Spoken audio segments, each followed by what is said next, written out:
Mga kapamilya, our PBB Gen 11 big winner, Fiang!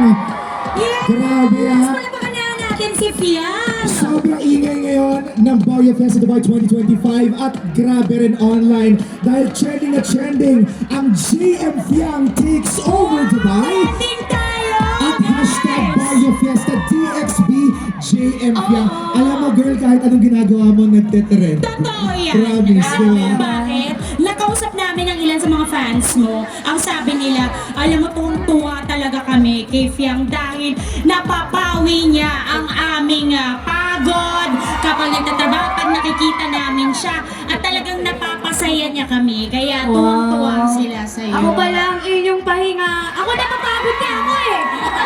Hindi na mahalata. Pero ikaw, since ang daming pinagdaanan, lalo na sa Pinoy Big Brother, sorry na, nabubulol ako sa ganda ni girl, di ba? So sa daming pinagdaanan mo, paano ba nabago ng Pinoy Big Brother ang buhay ni Fiang? First up po, yung syempre yung buhay ko talaga na bago ng Pinoy Big Brother. Kung dati simpleng tao lang ako, oh no! Ngayon po, ayun, marami na pong nagmamahal sa akin. Dati, madaming ayaw sa akin, as in, lahat galit sa akin, hindi ko alam bakit. Pero ngayon, marami sila! Alam mo kaya gustong-gusto din si Fiang kasi she's just being true to herself. Tama That's ba? right. Oo. Kaya naman minahal ng libo-libo. She's Actually, very genuine. Wala to, ano ba kayo?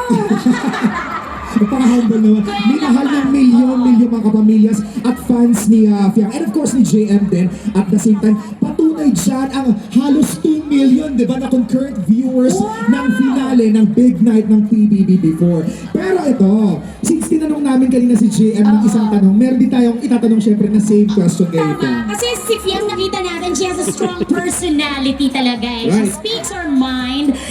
Gusto namin malaman, ikaw ba, ayan, magaling din ba ikaw when it comes to pagpapakilig? Ayan. Sweet din ba si Fiang? Hello? At ano ba ang love language ni Ako po, Fiang? personally, tumitiklop talaga ako kay JM. Hindi ko na kayo mga sagutan nila ha. Pero ready. Ay, nandun pala siya. Narinig na rin. Narinig niya, wala na, lumaki na yung ulo, oh no!